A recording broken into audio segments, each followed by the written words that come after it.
เออน้องอาลิสปล่อยแล้ว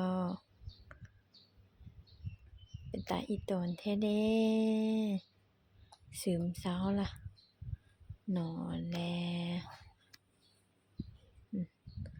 นอนมืดมื้อเลยมื้อนี้นมก็กินน้อยลงพู้น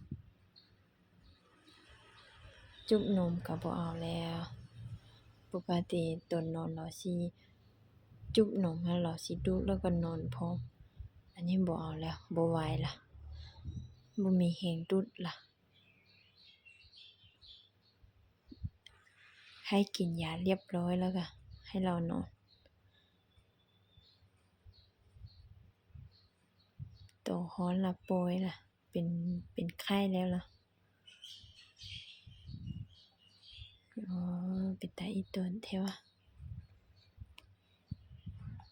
เป็นตาอีตนน้องลิลิแท้วะจุ๊บนมก็บ่เอาพักผ่อนเด้อนอนพักผ่อนนอนพักผ่อนให้มีแรงหลายๆแล้วก็สู้น้ำโรคเด้อบ่เด้อสู้น้ำโรคได้น้องอาลิสน่ะ